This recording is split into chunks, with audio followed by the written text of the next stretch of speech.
Bom dia, crianças do quarto ano A, B e C. Boa tarde, crianças do quarto ano D. Tudo bem com vocês? Como é que passaram de ontem, né? Apesar de ser difícil ficar tanto tempo dentro de casa, por hora é o necessário, certo? Vamos dar início às nossas atividades de hoje. A tia Dirce vai trabalhar com vocês a unidade 4 do nosso livro de matemática, tá certo? Vamos dar início ao estudo dessa unidade e vamos torcer para que nós, antes de terminá-las, podemos estar juntos de novo na escola. É uma unidade bem bacana de estudarmos, né? Ela vai tratar muito sobre a adição e a subtração, que são duas operações básicas, né, que nós precisamos aprender na matemática. Não são difíceis de fazer, mas exige atenção em todo o seu uso, né? Na capa do nosso livro ele traz adicionando e subtraindo com as brincadeiras tradicionais do nosso país. Bom, por que será que ele falou adicionando e subtraindo com brincadeiras tradicionais do nosso país? Vocês percebem que hoje em dia os meios de comunicação, livros, até mesmo nós professores na escola, a gente sempre procura incentivar a criança a brincar junto com outras crianças, certo? Se bem que nesse momento a gente sabe que não é possível isso em excesso, mas tem criança que amanhece o dia no computador, anoitece no computador, é no videogame, então ela não tem contato com outras pessoas, certo? E isso é muito importante para que nós possamos desenvolver a nossa inteligência emocional. Então, você brincando com outras pessoas, você precisa aprender a ouvir o não, você precisa obedecer às regras, né? E muitas vezes você, sozinho, no seu mundo particular, diante de um computador, diante do videogame, você é que determina tudo. Então, muitas vezes tem criança que pensa que tudo tem que acontecer de acordo com o que ele quer. Então, o nosso livro, ele também tem essa preocupação. Tentar estimular a criança a correr, a brincar, a cair, a levantar. Isso faz parte da vida, né? É claro que a gente não quer ninguém machucado, mas os tombos fazem parte da vida. E quando você percebe a capa do nosso livro, as crianças estão correndo, elas estão no parque, em contato com a natureza, em contato com outras crianças, que é importante isso aí, certo? E em cima dessa situação de brincar no meio da natureza, nós vamos entender melhor o raciocínio da adição e da subtração, certinho? Isso lá na página 108 e na página 109. Aí ele faz uma colocação lá na página 109 do que as crianças estão brincando, né? No caso aqui, pique-esconde. Quais as brincadeiras que você conhece, quais são as suas preferidas. Toda criança gosta de brincar, né? E tem algumas brincadeiras que nós temos preferência. Depois você vai nos contar o que você mais gosta de brincar, certo? Mas assim, ó, lembra, sempre em contato com o outro, não é? No seu computador, no seu videogame, no seu celular, certo? Brincadeira onde eu preciso conviver com o outro e respeitar a individualidade de cada um. Aí ele coloca, deu exemplo de uma brincadeira que nós podemos usar a operação da adição. Eu vou lembrar uma, mas você pode conhecer outras muito mais do que a tia Dirce, né? Então, por exemplo, quando você vai brincar num jogo de trilha, né? Você tá naqueles joguinhos e em determinado momento ele fala para você, avance tantas casas, ou ele te dá outro regra, né? Ou te dá outro comando, volte tantas casas. Então, na sua cabecinha de criança, você tem que pensar. Se eu tenho que ir para frente, né, eu tenho que ir para um número maior. Se eu tenho que voltar, eu tenho que ir para um número menor, certo? Então, nesse jogo de trilha, eu tanto tenho a adição ou a subtração numa brincadeira, certo? Veja o que ele traz para a gente ali na página 110. Ele fala assim, ó, que o professor Diego pediu para os alunos dele que fizessem uma lista de brincadeiras que eles conhecessem. Aí, na parte de cima do nosso livro, tem um grupo de crianças, na parte de baixo tem outro grupo de crianças. Em cima das meninas, certo? As meninas, elas se lembraram de 22 brincadeiras. Então, lá ele fala, ó, as meninas fizeram uma lista e se lembraram de 22 brincadeiras. Isso, as mocinhas da sala.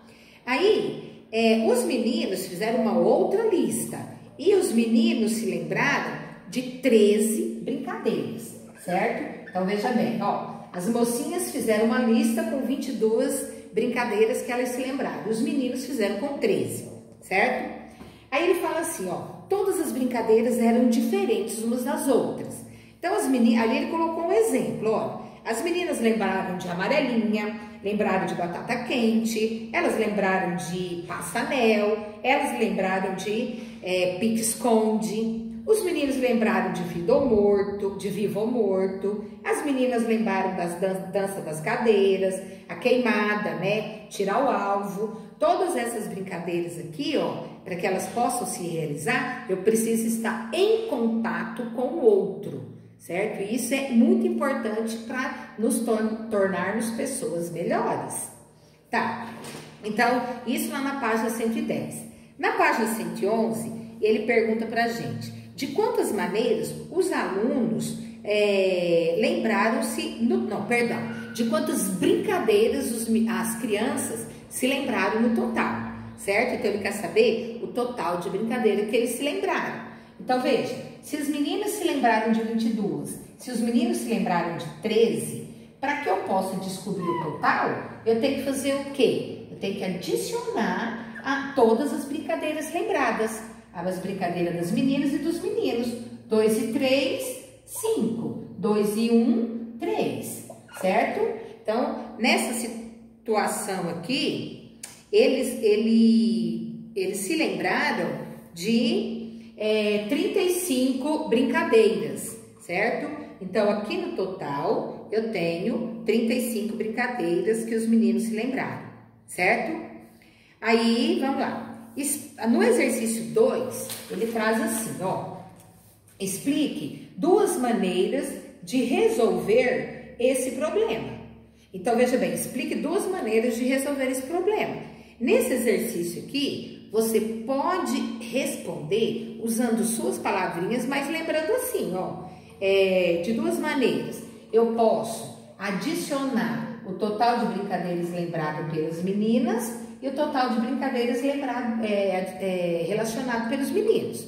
Então, eu vou adicionar os 2. Então, seria uma possibilidade. Então, na hora de responder esse exercício aqui, você escreve na frente, né? Você escreve da forma que você quiser, mas não pode fugir da ideia da pergunta. Então, você pode colocar, posso adicionar o total de brincadeiras que os meninos, relacionados pelos meninos e as meninas. Por exemplo, que mais? Seria um outro jeito.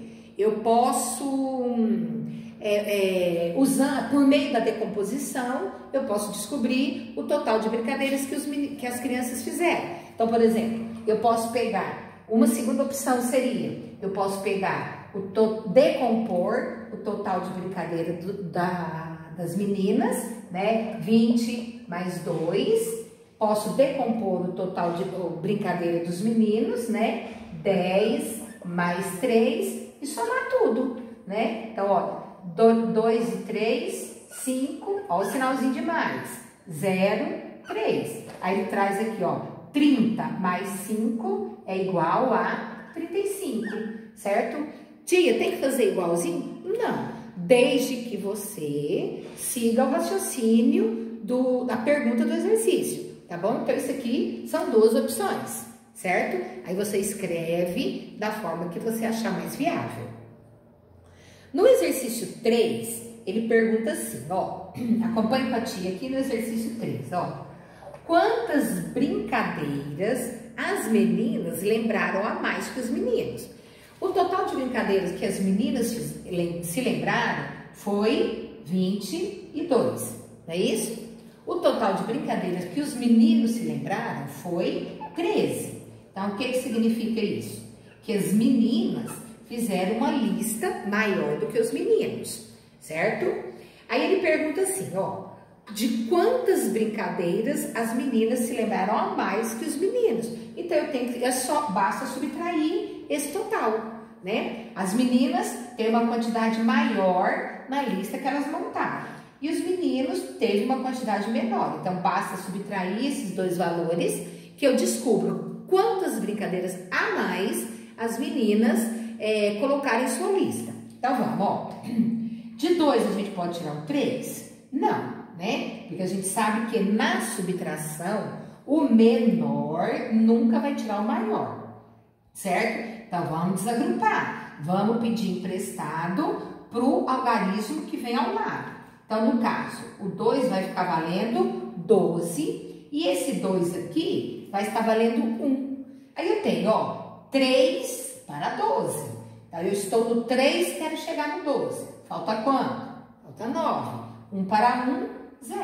Então, nesse exercício aqui, olha, quantas brincadeiras as meninas lembraram a mais que os meninos? Então, as meninas fizeram uma lista onde elas colocaram 9 brincadeiras a mais que os meninos, certo? Aí, quando você for responder, você usa um vocabulário particular, você usa um vocabulário seu, desde que não fuja a ideia da pergunta, ok? No exercício 4, ele diz assim, ó, explique 2 maneiras diferentes de resolver esse problema, né? 2 formas diferentes de você resolver a atividade de cima. Bom, você pode, primeiro, eu posso subtrair o total de brincadeiras das meninas com o total de brincadeiras de meninos. Isso aqui é o mais prático, né? Pra gente resolver esse tipo de atividade.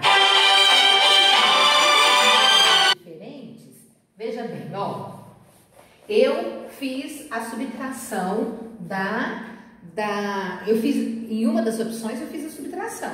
Aí depois, na outra, ele pede outra forma diferente. Podemos fazer também, por exemplo, com desenho, né? Você inventa um desenho, vamos supor uma bola, né? Você coloca lá uma bola, né? Eu vou fazer o mais fácil, porque eu já disse, não é bom em desenho de jeito nenhum. Então, 1, 2, 3, 4, 5, 6, 7, 8, 9, 10.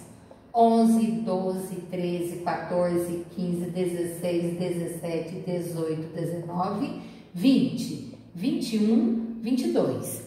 Então, aqui, ó, nesse esquema aqui, eu coloquei as 22 brincadeiras que foram listadas pelas meninas, certo? Aí, o que eu vou fazer agora? Eu vou tirar as brincadeiras dos meninos. Os meninos não escolheram 13? Então, olha, os meninos, eles fizeram uma lista de 13. Então, ó, 1, 2, 3, 4, 5, 6, 7, 8, 9, 10, 11, 12, 13, certo? Quando eu fiz o total, 22, lembrando a brincadeira dos meninos. Quando eu risquei as 13 brincadeiras listadas pelos meninos. Aí, o que eu tive? Ó, o que sobrou para mim? 1, 2, 3, 4, 5, 6, 7, 8, 9. Certinho? Então, esse 9 é a diferença entre o total listado pelos meninos e as meninas. Então, isso aqui seria uma outra forma de encontrarmos a resposta para essa questão. Posso armar a operação do jeito que a gente sempre faz e posso fazer com desenho, certo? Então, aí você responde, você coloca de acordo com o seu vocabulário. E lá embaixo, eles nos fazem uma questão, eles nos fazem uma pergunta para a gente pensar por que será que as brincadeiras tradicionais são importantes? O que elas têm que os videogames não têm? Então, quando ele fala essas brincadeiras tradicionais, a brincadeira que o papai fazia quando era criança, a brincadeira que a mamãe fazia quando era criança, né? Então, é aquela brincadeira onde ela acontecia tendo a necessidade do convívio com outras crianças, certo? Ela é importante por quê? Porque você vai conviver com outras crianças, você vai ter que aprender a ouvir outra criança, você vai ter que aprender a obedecer normas do jogo, né? E o videogame, na realidade, é você e uma máquina. Então, quer dizer, a máquina obedece aos seus comandos. Você não ouve não é? Você não corre, você não cai, você não levanta, coisa que é importante hoje em dia para o nosso crescimento, tá certo? Beijos, até a próxima!